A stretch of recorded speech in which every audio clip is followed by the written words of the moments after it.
Entramos de lleno en el tema para este día. El tema que tenemos es los tropiezos. Vamos a comenzar en Lucas capítulo 7, verso 16. Dice: y todos tuvieron miedo y glorificaban a Dios, diciendo: un gran profeta se ha levantado entre nosotros, y Dios ha visitado a su pueblo. Y se extendió la fama de él por toda Judea y por toda la región de alrededor. Ante esta situación, Juan el Bautista ya estaba en su ministerio terrenal preparando el camino. Dice: los discípulos de Juan le dieron las nuevas de todas estas cosas, y llamó Juan a 2 de sus discípulos y los envió a Jesús para preguntarle: ¿eres tú el que había de venir o esperaremos a otro? Cuando los hombres vinieron a él, dijeron: Juan el Bautista nos ha enviado a ti para preguntarte: ¿eres tú el que había de venir o esperaremos a otro? En esa misma hora sanó a muchos de enfermedades y plagas y de espíritus malignos, y a muchos ciegos les dio la vista. Y respondiendo Jesús les dijo: id a hacer saber a Juan lo que habéis visto y oído. Los ciegos ven, los cojos andan, los leprosos son limpiados, los sordos oyen, los muertos resucitados, y a los pobres es anunciado el evangelio. Y bienaventurados aquel que no halle tropiezo en mí. Yo decía para mí: qué bueno es tener gente sabia como Juan el Bautista, que él dijo: mira, yo no tengo que ir, yo lo que necesito, mi reposo en saber quién es él, es unas señales que el profeta Isaías dijo que cuando el Mesías viniere haría estas cosas. Él a los ojos le daría la vista, y los mudos hablarían, los cojos andarían. Qué bueno es tener gente que busque estas evidencias. Porque fíjate, Jesús a veces hacía cosas que no eran lo correcto para los ojos religiosos de aquellos días. Por ejemplo, ustedes saben que a veces los fariseos decían: pero si este fuera el escogido de Dios, ¿cómo puede estar bebiendo aquí con los publicanos y comiendo con estos comelones? ¿Cómo puede acercarse a una mujer samaritana que tiene 7 maridos, que no es de buena reputación? ¿Cómo puede sanar a este tipo de personas? ¿Cómo puede estar entre ellos? Porque si Juan el Bautista le prestaba atención a eso y no a las señales que él estaba haciendo, cometía un grave error. Por lo tanto, tan pronto él supo que él tenía esas credenciales, entonces ya Juan sabía a qué atenerse. Y ya yo sé que el Mesías está entre nosotros. Dice: si todo esto ocurrió, esta fama de Jesús ocurrió no cuando nace. Nosotros ahora leemos el nacimiento de él y entonces se ha hecho una experiencia mística de todos esos años cuando María tuvo al bebé. No, él pasó desapercibido por 30 años. A los 30 años, ya él estaba allí, nadie sabía quién era él. A los 30 años es que ocurre una experiencia que me llamó mucho la atención, porque allá en Lucas capítulo 3, versos 21 al 23, mira qué interesante este capítulo. capítulo 3, versos 21 y 22. Dice, aconteció que cuando todo el pueblo se bautizaba, también Jesús fue bautizado, y orando el cielo se abrió y descendió el Espíritu Santo sobre él en forma corporal, como paloma. No es que es una paloma, sino bajando en forma corporal como paloma. Y vino una voz del cielo que decía, tú eres mi hijo amado, en ti tengo complacencia. En otras palabras, el Espíritu Santo vino en forma corporal y se integró. Ahí comenzó el llamamiento. Jesús viene del linaje de David y de Jesse. Él viene de ese linaje. Pero hasta que eso no sucedió, él no despertó a su ministerio. Y digo esto porque a veces las cosas se repiten tanto. En el caso mío así fue. Él vino y yo lo vi. Yo vi su personalidad, no le reconocí la cara, pero vi su cuerpo y vino en forma corporal y se integró a mí. Naturalmente aquí fue un bautismo porque antes de la cruz eso es lo que había, rudimentos de bautismo. En el caso mío se hizo por visión. Pero me llamó mucho la atención ver esto, porque tú sabes que hay evangélicos que creen que él es una paloma y pintan una paloma en el púlpito y piensan que el Espíritu Santo es una paloma. Él no es ninguna paloma, él es una persona. Él es el que anda ahí en los lugares celestes y se escondió en luz inaccesible. Pero que luego él hace su extraña obra cuando decide comenzar un ministerio. Y entonces se acerca y entonces tuvo esa tremenda experiencia. Ahora, fíjate, él dijo, bienaventurado aquel que tuvo, él dijo en el verso 23, bienaventurado o bendecido es aquel que no haya tropiezo en mí. Por las evidencias que hablamos antes, era fácil encontrar tropiezo en él. Ahora, él tuvo todas las señales que dijeron los profetas que tenía él que tener como Mesías. Dice que a la edad, déjame ver, a la edad de 30 años fue, yo dije que era a la edad de 30 años, en el verso, dice el capítulo 3, verso 23, Jesús mismo al comenzar su ministerio era como de 30 años, hijo, según se creía, de José, hijo de Elí, y así por el estilo. Pero tenía 30 años, quiere decir que el Mesías ya estaba entre ellos y ellos no lo sabían. Y esto lo digo porque, fíjate que María guardaba recuerdos de él y ella inquiría al ver al muchacho manifestarse por las cosas que el ángel le dijo cuando nació.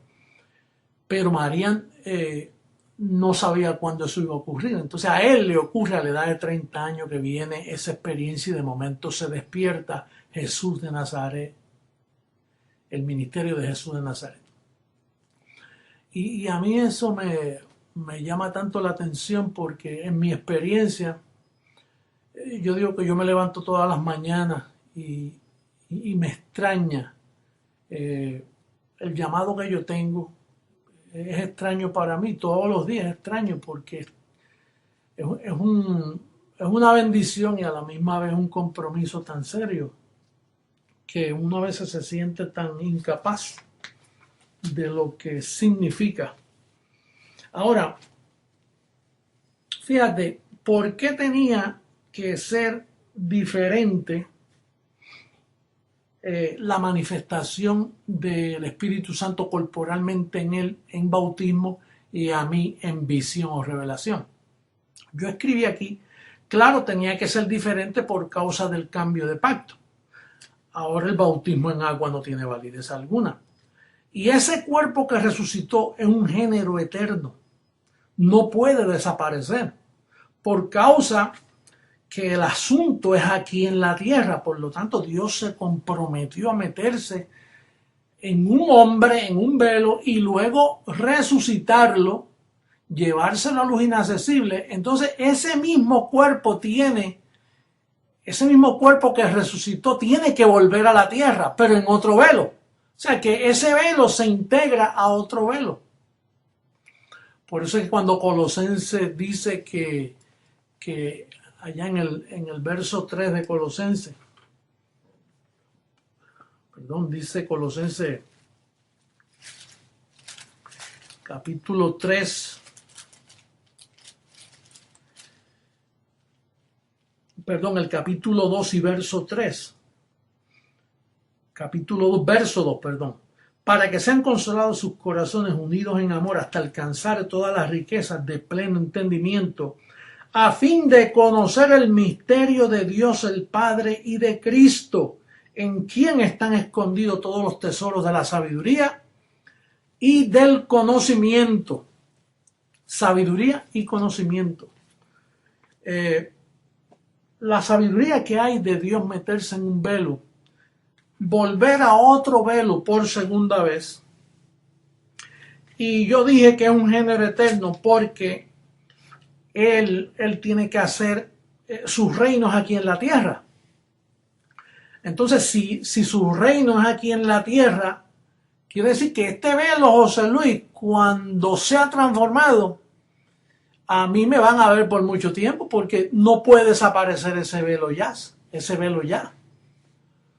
O sea, la transformación, que es lo que tú y yo esperamos, nos trae unas cosas maravillosas, porque en eso hay sabiduría. Por eso cuando hablamos del 666, dice que hay sabiduría. Dice que la sabiduría es el principio de todo, que la sabiduría de Dios comienza con el temor al Señor y luego tú puedes tener fe, si no tienes sabiduría no la sabes usar. Tú puedes tener dinero, si no tienes sabiduría lo pierdes, no sabes invertirlo. La sabiduría es lo primero. Por eso cuando dice el 666, que en eso hay sabiduría, porque es que ahí que comienza toda la sabiduría. El temor de Dios está ahí, la ciencia de Dios está ahí, y hay sabiduría en la integración de Dios y un velo. En eso hay sabiduría. Ahora,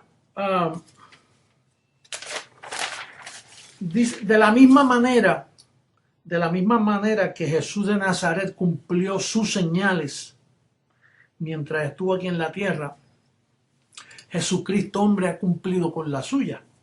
Por ejemplo, para yo aceptar que eso es Jesucristo hombre, eso no es ningún antojo, como hemos dicho antes, eso tiene que tener unos cumplimientos. Por ejemplo, Romanos 7:4, ahí yo te pruebo que yo te casé con un marido, te saqué de adulterio espiritual, como está todo el sistema protestante, católico, todos los grupos están en adulterio por estar mirando a Jesús de Nazaret.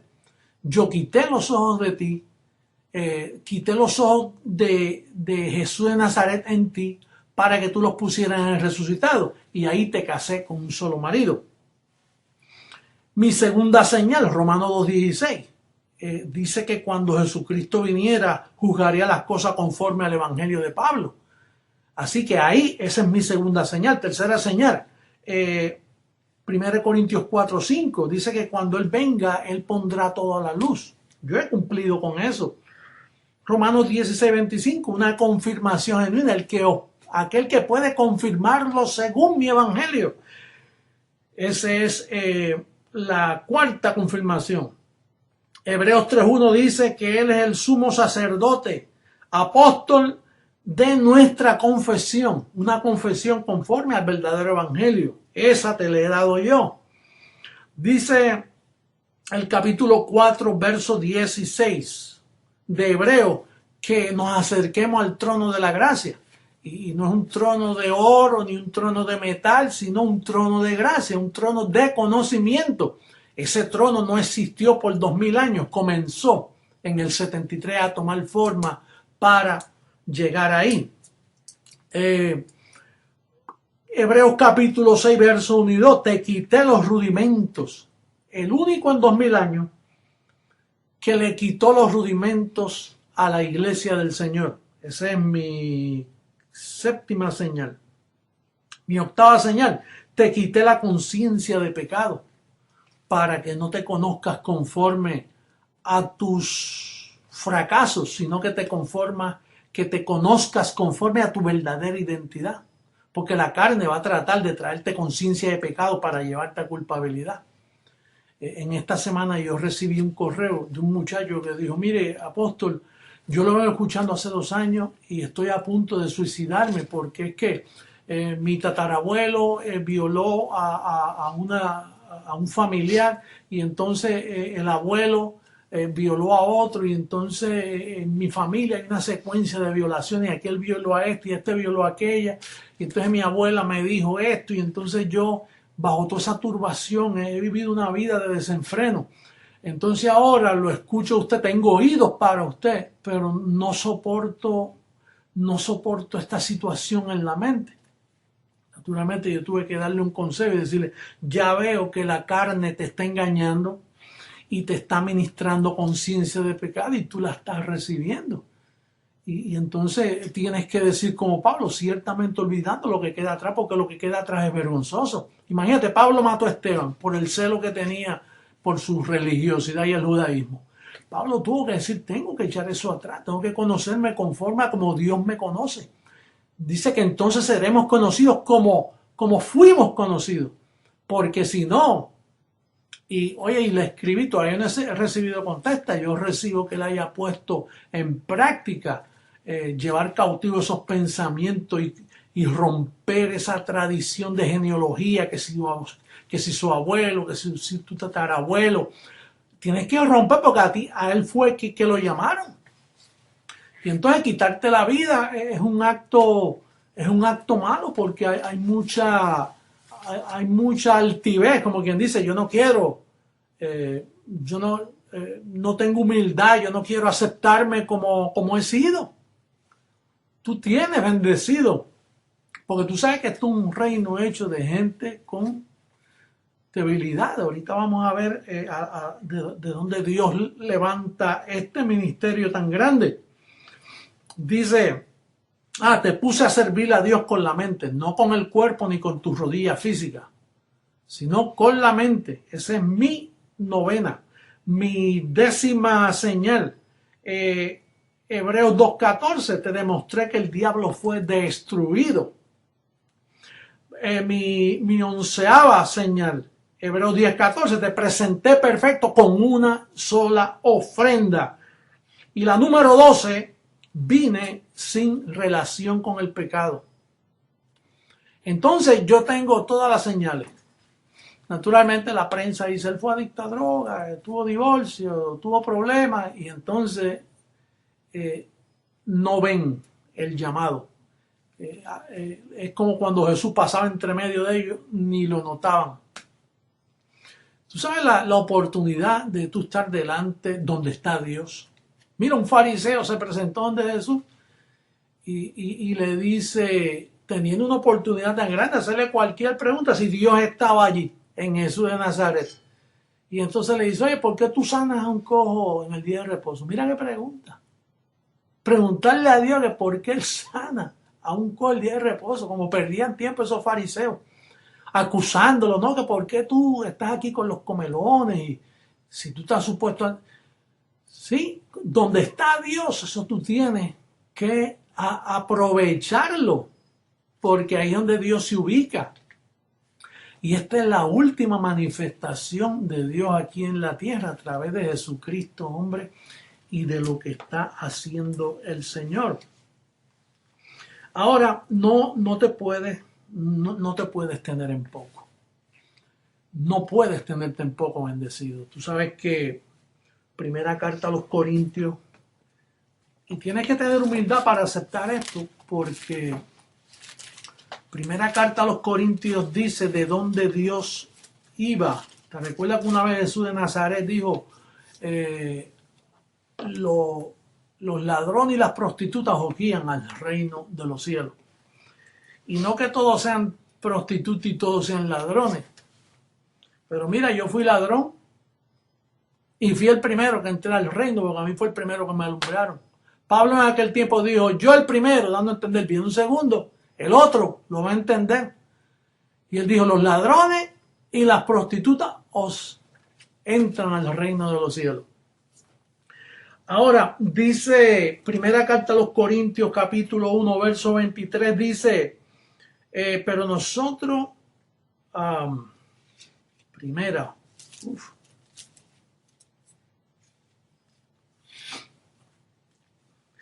26, 1:26 dice, pues mirad, hermanos, vuestra vocación, que no sois muchos sabios según la carne, ni muchos poderosos, ni muchos nobles, sino que lo necio del mundo escogió Dios para avergonzar a los sabios, y lo débil del mundo escogió Dios para avergonzar a los fuertes, y lo vil del mundo y lo menospreciado escogió Dios, y lo que no es, para deshacer lo que es, a fin de que nadie se jacte en su presencia.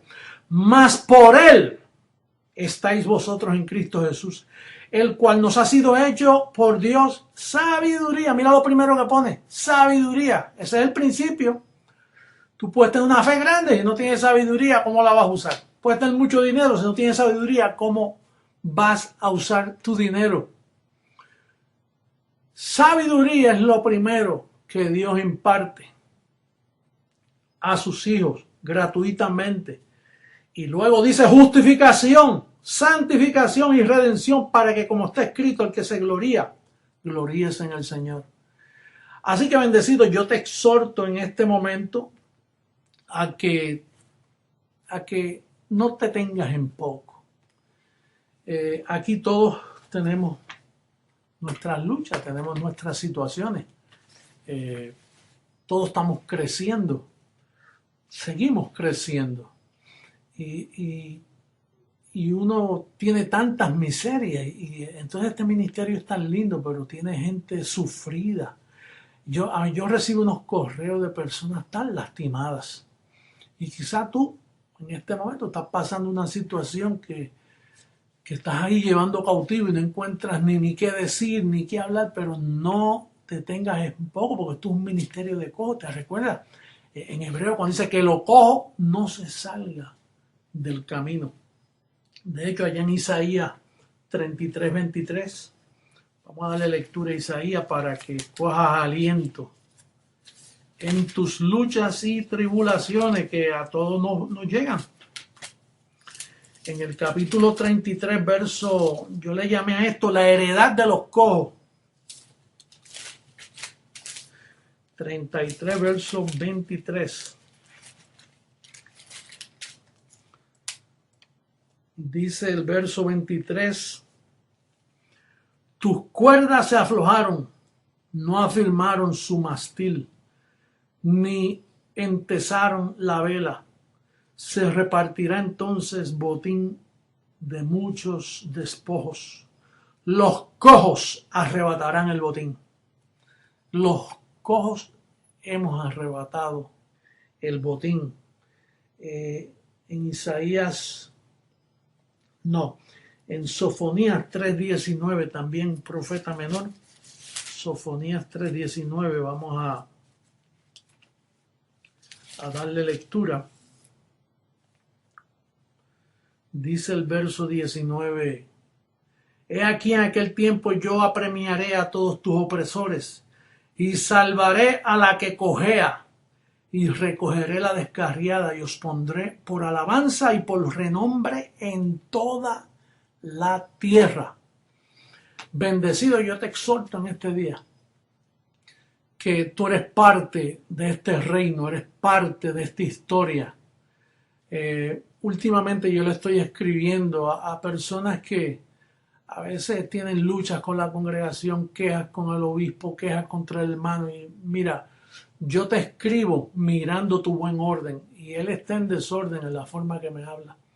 Porque mira, el buen orden no necesariamente es ahora. Quizás tú estás en desorden, pero yo doy gracias porque yo te veo en orden, porque Dios no ha terminado contigo. Dios no ha terminado con esa congregación. Dios no ha terminado con ese obispo. Tiene que crecer. tiene que organizar sus pensamientos, tiene que madurar, tiene que poner todas esas leyes espirituales, todo. Esto es un llamado para todo, no es tiempo de lucha, no es tiempo de señalamiento, es tiempo de el gran espectáculo mundial que pronto tomará lugar en la faz de la tierra. Y Dios te ha llamado a ti, no tomes en poco esto, te ha llamado a ti y me ha llamado a mí.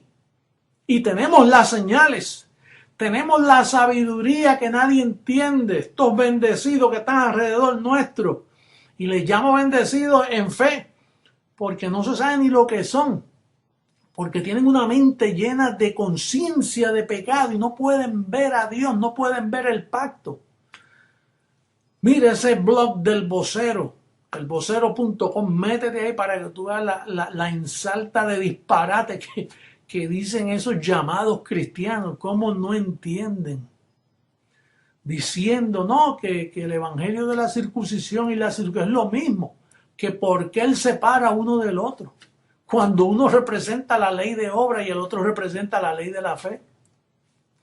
Bendecido, esta gente tiene en sus cabezas una serie, una mogolla de pensamiento, no hay sabiduría en ese pueblo, lo que da es lástima el pueblo protestante, lástima. Mira, en esta semana yo estaba oyendo Carlos Estero, que estaba predicando ahí en un ministerio y estaba predicando, no, tú estás salvo, pero necesitas la llenura y el bautismo en el Espíritu.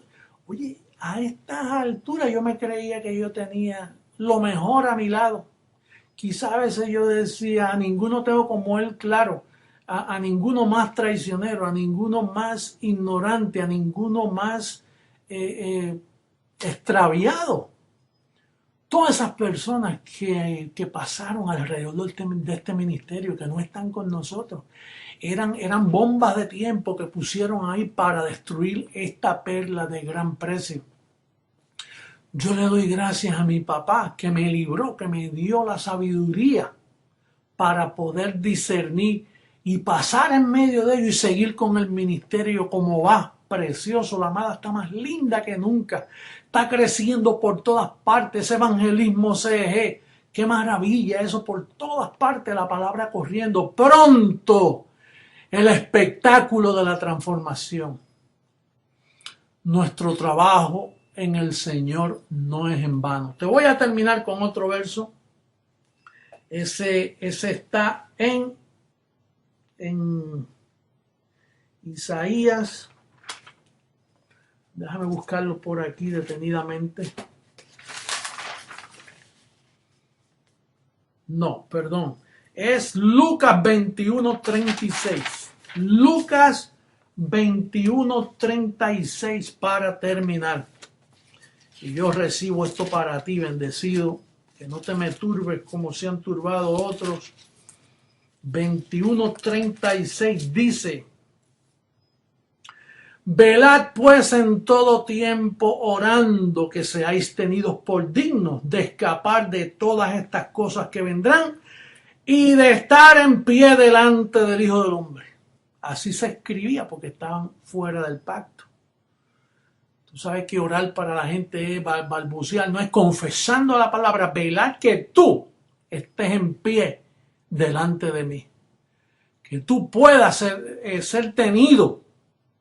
Dice aquí, tenido por dignos de escapar de todas estas cosas que vendrán y de estar en pie delante del Hijo del Hombre. Así que, bendecido que me estás escuchando, todos ustedes, una preciosa amada, como lo son ustedes, yo recibo que la sabiduría se manifiesta cada vez más en ti y que el ojo no se salga del camino y que estás creciendo en gracia y que estás ahí, mira, con todo como soldado, como atleta.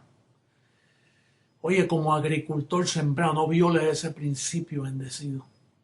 Que esos principios de dar y recibir son los que nos llevan a esa prosperidad que papá nos ha garantizado.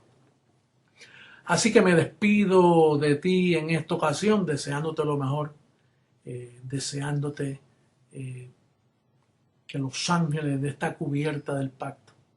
No me pidas que ore por ti, yo no voy a orar por ti. Ora tú por ti y ora de que tu ángel te sirva. Es tú y tu ángel. Así que nos veremos en una próxima ocasión. Hasta luego.